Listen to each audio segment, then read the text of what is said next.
This is Priyadarshini. Welcome to Madras IAS Academy. இப்போ நம்ம என்ன பார்க்க போறோம்னா டெய்லி கரண்ட் அஃபேர்ஸ்ல ஏப்ரல் 24 ல இருந்து 28 வரைக்கும் இருக்கக்கூடிய இம்பார்ட்டன்ட் கரண்ட் அஃபேர்ஸ் என்னன்னு சொல்லி தான் பார்க்க போறோம். அதுக்கு முன்னாடி இம்பார்ட்டன்ட் டேட்ஸ்லாம் என்னென்ன இருக்கு அப்படின்றத பார்த்தலாம். ஸோ ஃபர்ஸ்ட் டே என்ன கொடுத்துருக்காங்க அப்படின்னா ஏப்ரல் 24. ஸோ ஒரு வருஷமும் ஏப்ரல் 24 அப்படிங்கிறது நம்ம என்ன அனுசரிக்கிறோம் அப்படின்னா பஞ்சாயத்து டே அப்படிங்கிறத நம்ம அனுசரிக்கிறோம். ஸோ நேஷனல் பஞ்சாயத்து டே அப்படிங்கிறது April 24. So national panchayat raj day அப்படிங்கிறது ஏப்ரல் 24 நம்ம அனுசரிக்கிறோம். ஸோ செகண்ட் இம்பார்ட்டண்டான day national neck care day அப்படிங்கிறதும் ஏப்ரல் 24 அப்போ தான் நம்ம என்ன பண்ணுறோம் அப்படின்னா அனுசரிக்கிறோம். ஸோ மூன்றாவது டே வேர்ல்டு மலேரியா டே அப்படிங்கிறது ஏப்ரல் 25. ஸோ ஒரு வருஷமும் ஏப்ரல் 25 அப்போது வேர்ல்டு மலேரியா டே அப்படிங்கிறத நம்ம அனுசரிக்கிறோம். நான்காவது வேர்ல்டு பென்குயின் டே அப்படிங்கிறதும் ஏப்ரல் 25.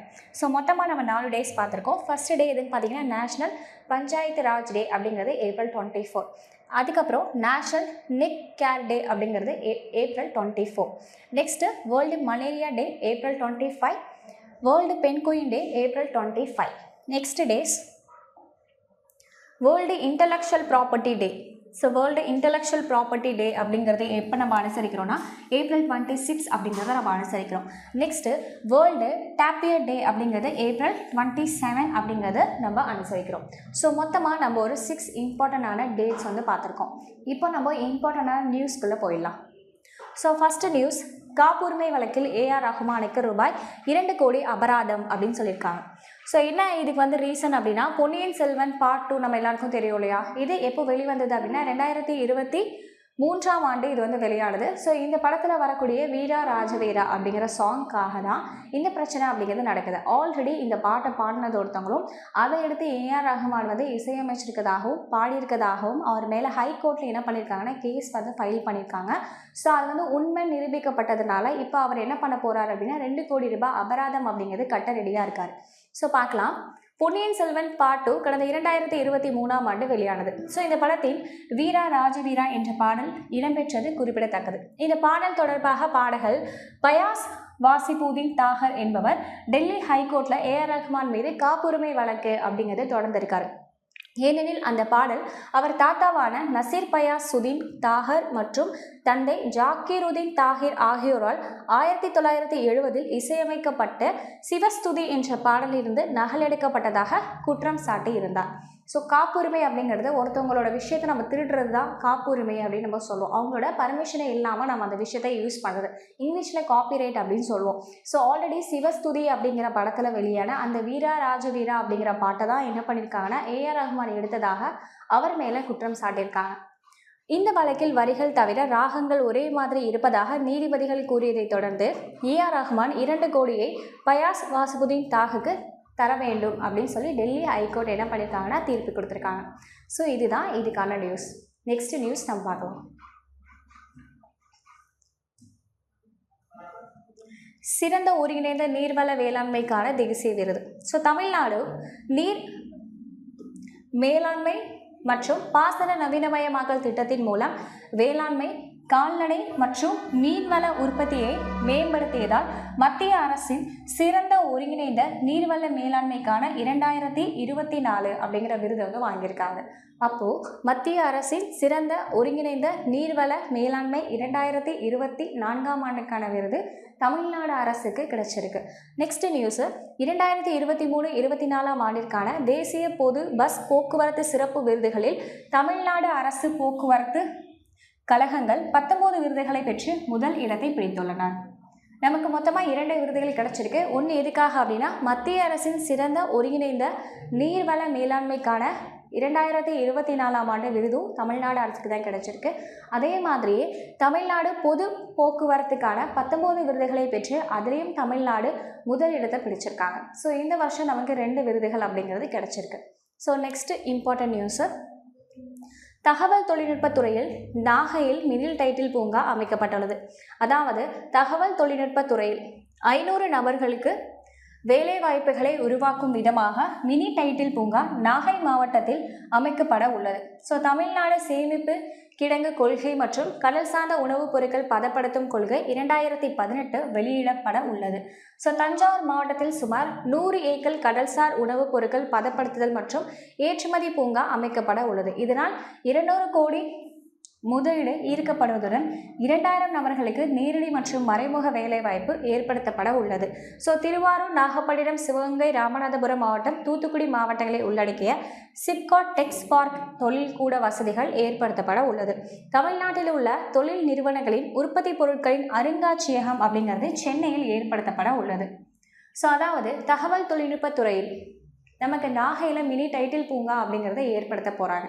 அது மட்டும் இல்லாமல் தமிழக சட்டசபையில் இத்தனை விஷயங்களுக்கும் அவங்க அறிக்கை தாக்கல் பண்ணியிருக்காங்க. ஃபஸ்ட்டு நாகையில் மினி டைட்டில் பூங்கா மூலமாக 600 நபர்களுக்கு வேலை வாய்ப்பு அப்படிங்கிறது கிடைக்கப்பட உள்ளது. நெக்ஸ்ட்டு தமிழ்நாடு சேமிப்பு கிடங்கு கொள்கை மற்றும் கடல் சார்ந்த உணவுப் பொருட்கள் பதப்படுத்தும் கொள்கை 2018 அந்த சட்டத்தை திரும்பி அமல்படுத்த போகிறாங்க. மூன்றாவதாக இருக்கக்கூடியது தஞ்சாவூர் மாவட்டத்தில் 100 ஏக்கரில் கடல்சார் உணவுப் பொருட்கள் பதப்படுதல் மற்றும் ஏற்றுமதி பூங்கா அப்படிங்கிறது அமைக்கப்பட இருக்கிறது நம்ம தஞ்சாவூரில். இதில் 200 கோடி முதலீடுகள் அப்படிங்கிறது போடப்படுறாங்க. இதில் எவ்வளோ நபர்கள் பார்த்தீங்கன்னா 2000 நபர்களுக்கு நேரடி மற்றும் மறைமுக வேலைவாய்ப்பு இதன் மூலம் கிடைக்க உள்ளது. நெக்ஸ்ட்டு திருவாரூர், நாகப்பட்டினம், சிவகங்கை, ராமநாதபுரம் மாவட்டம், தூத்துக்குடி மாவட்டங்களை உள்ளடக்கிய சிப்காட் டெக்ஸ் பார்க். எதனால அந்த இடத்துல டெக்ஸ் பார்க்குன்னு இருக்கு இல்லையா, இந்த மாவட்டங்களில் அதிக அளவு ஜவுளி தொழில்கள் முக்கியத்துவம் பெற்றிருக்கு. அதனால அந்த மாவட்டங்களில் சிப்காட் டெக்ஸ் பார்க் அப்படிங்கிறத தமிழ்நாடு அரசு நிறுவ உள்ளது. நெக்ஸ்ட்டு உற்பத்தி பொருட்களின் அருங்காட்சியகம் அப்படிங்கிற ஒன்று சென்னையில் தமிழ்நாடு அரசு அமைக்க உள்ளாங்க. இது எல்லாமே தமிழக சட்டசபையில் முதலமைச்சர் மு.க. ஸ்டாலின் தாக்கல் செய்த விஷயங்கள். நெக்ஸ்ட்டு தொழில் முதலீட்டு கழகம் மூலம் கடன் பெறும் சுமார் 1300 குறு, சிறு மற்றும் நடுத்தர தொழில் நிறுவனங்களும் பயனடையும் வகையில் காலக்கடன்கள் பெறப்பட்டு வரும் 5000 10 லட்சம் வரையான ஆய்வு கட்டணம் இந்த நிதியாண்டில் முழுமையாக தள்ளுபடி செய்யப்படுகிறது.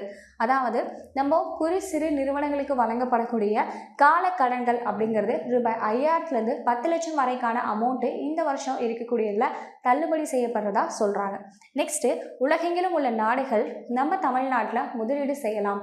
அவங்க நாட்டிலேருந்து நம்ம நாட்டுக்கு வரணும்னு அவசியம் கிடையாது. அவங்க நாட்டில் இருந்தபடியே நம்ம நாட்டில் என்ன பண்ணலாம், முதலீடு செய்யலாம். அதற்கான வாய்ப்புகளையும் தமிழ்நாடு அரசு ஏற்படுத்தி உள்ளதாக தெரிவிச்சிருக்காங்க. உலகெங்கிலும் உள்ள நாடுகள் முதலீடுகள் தங்கள் இடத்தில் இருந்தபடியே தமிழ்நாட்டில் முதலீடு செய்வது குறித்து சுலபமாக முடிவுகள் எடுக்க வழிவகுத்திடும் வகையில் செயற்கை நுண்ணறிவு அடிப்படையில் குறிப்பிட்ட தொழில் பூங்காக்கள் மற்றும் ஆயத்த தொழில் கூடங்கள் ஆகியவற்றில் மெய்நிகர் பிரதிகள் வழிகாட்டி நிறுவனத்தால் உருவாக்கப்பட உள்ளது. எந்த வெளிநாட்டை சேர்ந்தவங்களாகவும் செயற்கை நுண்ணறிவு ஆர்டிஃபிஷியல் இன்டெலிஜென்ஸ் மூலமாக மெய்நிகர் பிரதிகள் வழிகாட்டி நிறுவனத்தின் மூலமாக என்ன பண்ணலாம், தமிழ்நாட்டில் இன்வெஸ்ட் பண்ணலாம் அப்படின்னு சொல்லியும் தெரிவிச்சிருக்காங்க. ஸோ நெக்ஸ்ட் இம்பார்ட்டன்ட் நியூஸ், இஸ்ரோட முன்னாள் தலைவர் கஸ்தூரி ரங்கன் மறைவு. ஸோ இந்திய விண்வெளி ஆராய்ச்சி நிறுவனத்தின் இஸ்ரோட தலைவராக 1994 2003 வரைக்கும் கிட்டத்தட்ட 9 வருஷமாக தலைவராக பணியாற்றது யாருன்னா இந்த கஸ்தூரி ரங்கன். இவர் உடல்நலக்குறைவு காரணமாகவும் வயது மூப்பு காரணமாகவும் நேற்று பெங்களூரில் இறந்திருக்காரு. இவரோட பூர்வீகம் பார்த்தீங்கன்னா தமிழ்நாடு, ஆனால் இவர் கேரளாவில் இருக்கக்கூடிய எர்ணாகுளத்தில் பிறந்தவர். இங்கேருந்து அவங்க திருப்பி எர்ணாகுளத்திலே போய் என்ன பண்ணிட்டாங்கன்னா செட்டில் ஆகிட்டாங்க. ஸோ இவரை பற்றி தான் பார்க்க போகிறோம். ஸோ பெங்களூரில் வசித்தவர் வயோதிக காரணமாக நேற்று மரணம் அடைந்திருக்கார். கஸ்தூரி ரங்கன் GSLV மற்றும் PSLV செயற்கைக்கோள்கள் ஏவும் ராக்கெட்டுகளை அறிமுகம் செய்ததில் முக்கிய பங்காற்றியவர் கஸ்தூரி ரங்கன். ஸோ பாஸ்கரா 1 மற்றும் பாஸ்கரா 2 செயற்கைக்கோளின் திட்ட இயக்குநராக பணியாற்றியவரும் கஸ்தூரி ரங்கன். ஸோ இவரோட பூர்வீகம் தமிழ்நாடு. 1940ஆம் ஆண்டு அக்டோபர் 24ஆம் நாள் கேரளாவில் எர்ணாகுளத்தில் பிறந்திருக்காரு. ஸோ தமிழ்நாட்டை பூர்வீகமாக கொண்ட இவர்கள் கேரளாவில் புலம்பெயர்ந்தனர் என்பது குறிப்பிடத்தக்கது. ஸோ இவர் இந்திய அரசான பத்மஸ்ரீ, பத்மபூஷன், பத்ம விபூஷன் போன்ற விருதுகளையும் வாங்கியிருக்காரு. 50க்கும் மேற்பட்ட தேசிய விருதுகளையும் இவர் வாங்கியிருக்கிறது குறிப்பிடத்தக்கது. ஸோ நெக்ஸ்ட் நியூஸ், உக்ரைனோட ரஷ்யா சரமாரி ஏவுகணை தாக்குதல். ஸோ நம்ம எல்லாருக்குமே நல்லா தெரியும் இல்லையா. ஸோ உக்ரைன் நாடு நேட்டோ அமைப்பில் சேர்றதுக்காக 2022ஆம் ஆண்டுலேருந்து ரொம்பவே கடுமையாக முயற்சிட்டு வராங்க. ஸோ உக்ரைன் அமைப்பு நேட்டோவில் சேரக்கூடாது அப்படிங்கிறதுக்காக ரஷ்யாவும் கடுமையாக முயற்சிட்டு வராங்க. இந்த இரு நாடுகளுக்கும் இடையே 2022ஆம் ஆண்டு முதல் போர் நடந்துட்டு வருது. இன்னமும் இந்த போர் முடியாமல் என்ன ஆயிருக்கு அப்படின்னா கண்டினியூவேஷனில் தான் இருக்குது. ஸோ கிட்டத்தட்ட உக்ரைன் உலகின் மிகப்பெரிய இராணுவ கூட்டமைப்பான நேட்டோவில் இணைய முயற்சித்து வருகிறது. ஆனால் தொடக்கம் முதலே ரஷ்யா இதற்கு எதிர்ப்பு தெரிவித்து வருகிறது. இதனால் உக்ரைன் மீது 2022ஆம் ஆண்டு முதல் ரஷ்யா போர் தொடுத்து வருகிறது. இதனைத் தொடர்ந்து நேற்று உக்ரைன் தலைநகர் கிவில் ரஷ்யா சரமாரியான தாக்குதல் நடத்தியிருக்காங்க. இதில் 9 பேர் பலியாக இருக்காங்க. கிட்டத்தட்ட 70க்கும் மேற்பட்டோர் என்ன இருக்காங்க அப்படின்னா படுகாயம் அப்படிங்கிறது அடைஞ்சிருக்காங்க. அதாவது உக்ரைனோட தலைநகர் கிவில்ல வந்து ரஷ்யா சரமாரியான ஏவுகணை தாக்குதல் நடத்தியிருக்காங்க. ஸோ நெக்ஸ்ட்டு அட்டாரி வாகா எல்லை மூடப்படுகிறது. ஸோ நம்ம எல்லாருக்குமே நல்லா தெரியும் இல்லையா, காஷ்மீரில் பஹல்காமில் என்ன நடந்துச்சு அப்படின்னா 26 பேர் வந்து இறந்துருக்காங்க. ஸோ அவங்களோட தீவிரவாதிகள் காரணமாக அதை பற்றின நியூஸ் தான் இதை பார்க்குறோம். ஸோ அதோட இம்பேக்டாக என்ன இருக்குது அப்படின்னா அட்டாரி மற்றும் வாகா எல்லைகள் வந்து மூடப்பட்டுள்ளன. ஸோ காஷ்மீரின் பல்காமில் நடந்த பயங்கரவாத தாக்குதலை தொடர்ந்து பிரதமர் மோடி தலைமையில் பாதுகாப்பு விவரங்களுக்கான அமைச்சரவை கூட்டம் நடைபெற்றது. ஸோ இதில் டெல்லியில் பிரதமர் மோடி தலைமையில் எடுத்த முடிவில் இந்தியா பாகிஸ்தான் இடையேயான அட்டாரி வாகா எல்லை உடனடியாக என்ன பண்ண போதுன்னா மூடப்படுகிறது. நெக்ஸ்ட்டு சிந்து நதி ஒப்பந்தத்தை ரத்து செய்யும் கூட்டத்தோடும் முடிவு செய்யப்பட்டுள்ளது. சிந்து நதியை பாகிஸ்தானுக்கு அனுப்பக்கூடாது அப்படிங்கிறதுக்கும் முடிவு செஞ்சுட்டாங்க. மூன்றாவதாக இந்தியாவின் பாதுகாப்பான கடற்படை விமானப்படை ஆலோசகர்கள் இஸ்லாமாபாத்தில் உள்ள இந்திய தூதரகத்திற்கு அழைக்கப்படுவார்கள் அப்படின்னு சொல்லியிருக்காங்க. நெக்ஸ்ட்டு பாகிஸ்தான் தூதரக அதிகாரிகள் மே 1ஆம் தேதிக்குள் இந்தியாவிலிருந்து என்ன பண்ண வேண்டும் அப்படின்னா வெளியேற வேண்டும் அப்படிங்கிற தகவலையும் தெரிவிச்சிருக்காங்க. பாகிஸ்தான் தூதரக அதிகாரிகளோட எண்ணிக்கையும் என்ன பண்ணியிருக்காங்க அப்படின்னா 30ஆக குறைச்சிருக்காங்க. ஸோ நெக்ஸ்ட்டு சார்க் விசா ஒப்பந்தத்தின் கீழ் வழங்கப்பட்டுள்ள விசா மூலம் பாகிஸ்தானியர்கள் இந்தியா வர என்ன பண்ணியிருக்காங்கன்னா தடை விதிச்சிருக்காங்க. ஸோ பாகிஸ்தான் நாட்டவர்கள் இந்தியாவிற்குள் பயணம் செய்ய அனுமதி இல்லை. மேலும் முப்படைகளை தயார் நிலையில் இருக்கவும் அறிவுறுத்தம் செய்யப்பட்டுள்ளது. மேலும் டெல்லியில் உள்ள பாகிஸ்தான் தூதரகம் அமைந்துள்ள சாணக்கிய பூரி சாந்தி பாத் அப்படிங்கிற பகுதியில் உள்ள இரும்பு தடுப்பு வேலிகளும் என்ன பண்ணீங்கன்னா அகற்றப்பட்டுள்ளது. ஸோ இது காரணமான இருந்தக்கூடிய பாகிஸ்தானை இந்தியா முழு அளவிலான அவங்க மேலே வந்து கோவத்தை வந்து வெளிப்படுத்துகிறாங்க. ஸோ எல்லா இடத்துலையுமே அவங்களோட எல்லா தூதரங்களையும் சரி, அவங்களுக்காக போடப்பட்ட பாதுகாப்பு வேலைகளும் சரி எல்லாத்தையுமே அகற்றியிருக்காங்க. சிந்து நதியை மூடியிருக்காங்க. எல்லா விஷயங்களுமே இப்போது இந்தியாவுக்கும் பாகிஸ்தானுக்கும் இடையே போர் உருவாகும் சூழலை வந்து உருவாக்கி இருக்கிறதா மற்ற நாடுகள் வந்து நினைக்கிறாங்க. ஸோ நெக்ஸ்ட்டு வணிக வரி பத்திரப்பதிவுத்துறை இணைந்து ரூபாய் 5.80 லட்சம் கோடி வருவாய் ஈட்டி புதிய சாதனை. ஸோ தமிழக அரசின் வருவாயில் வணிக வரித்துறை மூலமாக 71.6%, பத்திரப்பதிவுத்துறை மூலமாக 15.4% பெறப்பட்டு அரசுக்கு வரும் மொத்த வருவாயில் 87% வருவாய் என்ன கிடைச்சிருக்குன்னா ஈட்டி தந்துள்ளது. ஸோ இந்த வருஷம் மட்டும் நமக்கு எவ்வளோ கிடைச்சிருக்குன்னா 87% அப்படிங்கிற வருவாயை ஈட்டி கொடுத்துருக்காங்க பத்திரப்பதிவுத்துறையும் வணிக வரித்துறையும். ஸோ இதில் வணிக வரித்துறை மற்றும் பத்திரப்பதிவுத்துறை மொத்தமாக ரூபாய் 5,80,000 கோடி வருவாய் ஈட்டப்பட்டு தற்போது வரலாற்று சாதனை அப்படிங்கிறது படைச்சிருக்கு. அப்போ 2024ஆம் ஆண்டு டு 25 நிதியாண்டில் பத்திரப்பதிவுத்துறையும் வணிக வரித்துறையும் இருந்து 5,80,000 கோடி ரூபாய் அப்படிங்கிறது நம்ம தமிழ்நாடு அரசுக்கு கிடைச்சிருக்கு. இது ஒரு மிகப்பெரிய வரலாற்று சாதனையாகவும் தமிழ்நாடு அரசு பார்க்குறாங்க. ஸோ இதில் பார்த்தோம்னா 4 ஆண்டுகளில் மட்டும் இதுவரை ரூபாய் 5,08,000 கோடி ரூபாயை வணிக வரித்துறையும் அதேபோல் பத்திரப்பதிவுத்துறை 4 ஆண்டுகளில் 22.4 கோடி வருவாயும் ஈட்டியுள்ளதாக தமிழ்நாடு அரசு தெரிவிச்சிருக்காங்க. ஸோ நெக்ஸ்ட்டு இந்திய வீராங்கனை ஹம்பி சாம்பியன். ஸோ ஃபிடே பெண்கள் கிராண்ட் ஃப்ரீ செஸ் போட்டி மராட்டிய மாநிலமான பூனேயில் நடந்து வருகிறது. இதன் 9வது மற்றும் கடைசி சுற்று போட்டி நேற்று நடந்தது. இதில் இந்திய வீராங்கனையான கோனேஹோ அம்பி என்ன பண்ணியிருக்காங்க அப்படின்னா சாம்பியன் பட்டம் வாங்கியிருக்காங்க. ஸோ நெக்ஸ்ட்டு 400 மீட்டர் தடை ஓட்டத்தில் தமிழக வீராங்கனை வித்யா சாதனை. 28வது தேசிய சீனியர் ஃபெடரேஷன் கோப்பை தடகள சாம்பியன் போட்டி கேரளாவில் நடந்து வருகிறது. இதில் பெண்களுக்கான 400 மீட்டர் தடை ஓட்டத்தில் தமிழக வீராங்கனை வித்யா ராம்ராஜ் 56.0 வினாடியில் பந்தய தூரத்தை கடந்து தங்கப்பதக்கத்தை பெற்றிருக்காங்க. நெக்ஸ்ட் நியூஸ், தமிழகத்தில் மயோனைஸ் விற்பனைக்கு ஓராண்டு தடை. ஸோ இந்த மயோனைஸ் விரும்பாதவங்க யாருமே இல்லை, கரெக்டாக எல்லாருமே உணவகங்கள், அதுவும் நான் வெஜிடேரியன் உணவகங்கள் நம்ம போகும்போது மயோனைஸ் அப்படிங்கிறது சிறு குழந்தைகள்லேருந்து பெரியவங்க வரைக்கும் விரும்பி சாப்பிடக்கூடிய ஒரு விஷயம். இப்போது இந்த மயோனைஸ்க்கு தமிழ்நாடு அரசு என்ன பண்ணியிருக்காங்க அப்படின்னா தடை விதிச்சிருக்காங்க. அதுவும் முட்டையில் செய்யக்கூடிய மயோனைஸ்க்கு தடை விதிச்சிருக்காங்க. முட்டையின் வெள்ளைக்கருவுடன் எண்ணெய், எலுமிச்சை சாறு சேர்த்து உருவாக்கப்படும் உணவுப் பொருளுக்கு பேர் தான் மயோனைஸ். இவ்வாறு தயாரிக்கப்படக்கூடிய மயோனைஸ் ஒவ்வாமை ஏற்படுத்தக்கூடியது, மேலும் ஆபத்து மிக அதிகமாக இருப்பதால் முட்டையிலிருந்து செய்யப்படும் மயோனைஸ்க்கு ஓராண்டு தடை விதித்து உணவு பாதுகாப்புத்துறை என்ன பண்ணியிருக்காங்க அப்படின்னா உத்தரவு விட்டிருக்காங்க. ஸோ இதில் இந்த உத்தரவை மீறுபவர்களுக்கு அபராதம் மற்றும் உணவகங்களின் உரிமம் ரத்து போன்ற கடுமையான நடவடிக்கைகள் எடுக்கப்படும் என்று கூறப்பட்டுள்ளது. ஸோ மேலும் சால்மோனெல்லாம் என்ற பாக்டீரியாவால் உணவு விஷமாதல் நிலையை அடைய அதிக வாய்ப்பு இருக்கிறது.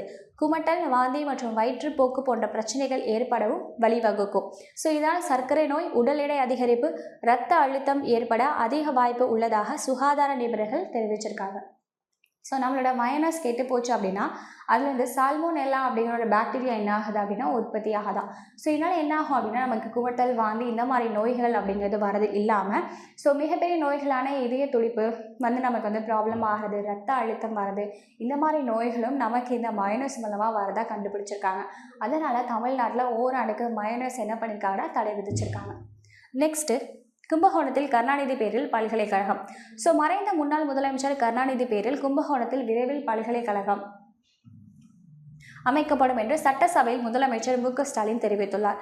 தமிழக சட்டசபை அவை விதி 55 கீழ் இந்த பல்கலைக்கழகம் அமைக்கப்படுவது குறித்து விவாதிக்கப்பட்டுள்ளது. அதாவது நம்ம கும்பகோணத்தில் மறைந்த முன்னாள் முதலமைச்சரான கருணாநிதி அவர்களோட பெயரில் பல்கலைக்கழகம் திறக்கவுள்ளதாக சட்டசபையில் முதலமைச்சர் மு.க. ஸ்டாலின் தெரிவிச்சிருக்காரு.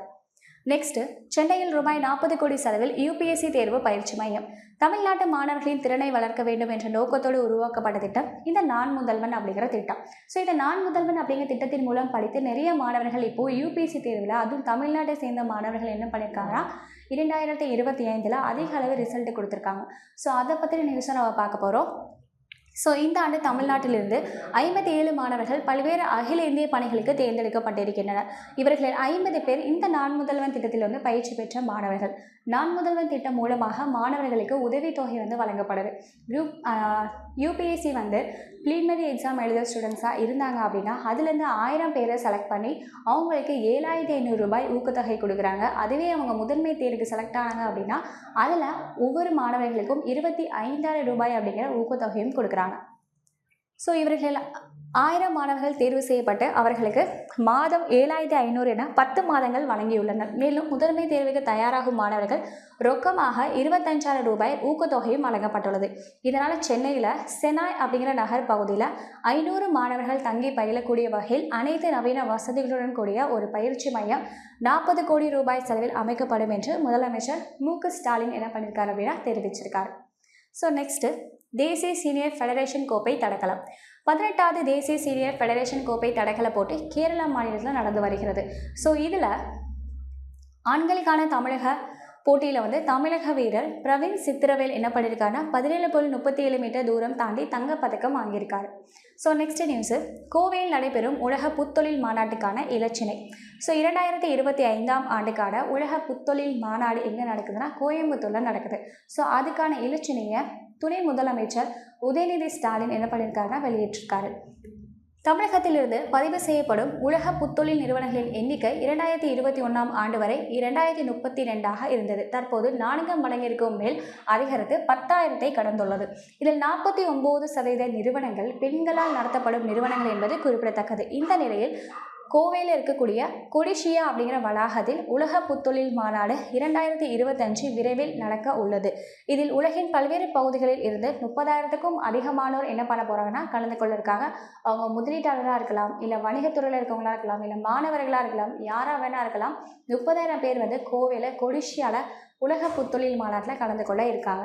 ஸோ இதில் விண்வெளி தொழில்நுட்பம், காலநிலை மாற்றம், மேலாண்மை, மின் வாகன தொழில்நுட்பம், வேளாண் தொழில்நுட்பம், செயற்கை நுண்ணறிவு உள்ளிட்ட தொழில் நிறுவனங்கள் என 750 அவைகள் கொண்ட தொழில் கண்காட்சியும் நடத்தப்பட உள்ளது. இதற்கான இலச்சினையை துணை முதலமைச்சர் உதயநிதி ஸ்டாலின் அவர்கள் நேற்று சென்னை தலைமை செயலகத்தில் வெளியிட்டிருக்காங்க. அப்போ உலக புத்தொழில் மாநாடு 2025 எங்கே நடக்குன்னா கோயம்புத்தூரில் கொடிஷியா அப்படிங்கிற வளாகத்தில் நடக்குது. இல்லை 30,000க்கும் அதிகமானோர் கலந்து கொள்ள இருக்கிறாங்க. இதற்கான இலச்சினையை துணை முதலமைச்சர் உதயநிதி ஸ்டாலின் வெளியிட்டிருக்காரு. நெக்ஸ்ட் இம்பார்ட்டன்ட் நியூஸ், கட்டாய கடன் வசூல் ஈடுபட்டால் 5 ஆண்டு சிறை தண்டனை. ஸோ கடன் பெற்றவர்களிடம் கடனை வலுக்கட்டாயமாக வசூல் செய்வதை தடை செய்வதற்கான சட்ட மசோதாவை துணை முதலமைச்சர் உதயநிதி ஸ்டாலின் சட்டசபையில் தாக்கல் செய்துள்ளார். யார் கடன் வாங்கினாலும் அவங்கள ரொம்ப நம்ம வலுக்கட்டாயப்படுத்தி கடனை திரும்ப செலுத்துகிறோம் அப்படின்னா அது ஒரு குற்றமான செயல் அப்படின்னு சொல்லி ஒரு மசோதாவை துணை முதலமைச்சர் சட்டசபையில் என்ன பண்ணியிருக்காங்கன்னா தாக்கல் செஞ்சுருக்காரு. இந்த மசோதா சட்டமாகிறதுக்கு இன்னும் நிறைய நாள் இருக்குது. இன்னும் அது சட்டமாகலை, மசோதா மட்டுமே தாக்கல் செய்யப்பட்டிருக்கு. ஸோ அந்த மசோதாவில் என்னென்ன இருக்குன்றதான் இப்போ நம்ம பார்க்க போகிறோம். ஸோ பாருங்கள், இதில் வங்கிகள், இந்திய ரிசர்வ் வங்கியில் பதிவு செய்யப்பட்ட வங்கி சாரா நிறுவனங்கள், கூட்டுறவு வங்கிகள் மற்றும் கூட்டுறவு சங்கங்களை தவிர தமிழகத்தில் உள்ள அனைத்து பண கடன் வழங்கும் நிறுவனங்களுக்கும் பொருந்தும். ஆனால் கடன் வாங்கியவரிடம் வலுக்கட்டாய வசூல் நடவடிக்கை மேற்கொண்டால் இந்த வங்கிகளுக்கும், பதிவு செய்யப்பட்ட வங்கி சாரா நிறுவனங்களுக்கும், கூட்டுறவு சங்கங்களுக்கும் இந்த சட்டம் பொருந்தும். ஆக மொத்தம் யார் கடனை வசூல் செய்யும் போது வலுக்கட்டாயமாக நடந்துக்கிறாங்களோ, அது ரிசர்வ் பேங்க் கீழே இருக்கக்கூடிய வங்கியாக இருந்தாலும் சரி, இல்லை வங்கி சாரா நிறுவனமாக இருந்தாலும் சரி, இல்லை ப்ரைவேட் கம்பெனி கடன் வழங்கும் நிறுவனமாக இருந்தாலும் சரி, எல்லாருக்குமே இந்த அபராதமும் தண்டனையும் உண்டு அப்படிங்கிறது இந்த மசோதா. ஸோ இதில் பார்த்தீங்க அப்படின்னா, கடனாளியை பின்தொடர்தல் போன்ற குற்றங்களை செய்தால் 3 ஆண்டுகள் சிறை தண்டனை அல்லது ரூபாய் 5 லட்சம் வரை அபராதம் அல்லது இரண்டும் சேர்ந்தோ விதிக்கப்படும். ஆவணங்கள், கடன் வாங்கணுங்கிட்ட அவங்களோட ஆவணங்களை நம்ம பறிமுதல் செய்கிறோம் இல்லை எடுக்கிறோம் அப்படிங்கிற விஷயத்தில் அதுக்கான தண்டனை பார்த்தீங்கன்னா 5 வருஷம். அதே மாதிரி தண்டனை 5 ஆண்டுகள், இல்லைனா ரெண்டுமே அவங்களுக்கு சேர்ந்து கொடுக்கப்படும். நெக்ஸ்ட்டு, கடன்தாரர் தற்கொலை செய்து கொண்டால் அதற்கு அந்த நிறுவனம் தான் காரணம் அப்படின்னு சொல்லி நிரூபிக்கப்படும் போது அந்த நிறுவனத்தை அவங்க என்ன பண்ணுவாங்க அப்படின்னா, நடவடிக்கையால் நேரிடப்பட்டதாக நிரூபிக்கப்பட்டால் பாரதிய நியாய சாக்ஷிதாவின் படி 108ஆம் பிரிவின் கீழ் குற்றமாக கருதப்படும் என்ற மசோதாவையும் துணை முதலமைச்சர் தாக்கல் செஞ்சிருக்காரு. அதாவது கடன் வாங்கினவங்க தற்கொலை செஞ்சுக்கிட்டாங்க, அதுக்கு கடன் வழங்கும் நிறுவனம் தான் காரணம் அப்படின்னு தெரிஞ்சால் கூட பாரதிய நியாய சாக்ஷிதா 108 பிரிவின் கீழ் அதுவும் குற்றமாகவே கருதப்படும் அப்படிங்கிற மசோதாவை துணை முதலமைச்சர் உதயநிதி ஸ்டாலின் என்ன பண்ணியிருக்காருன்னா தாக்கல் செஞ்சுருக்காரு. So next important news. So 2 important days தான் பார்க்க போகிறோம்.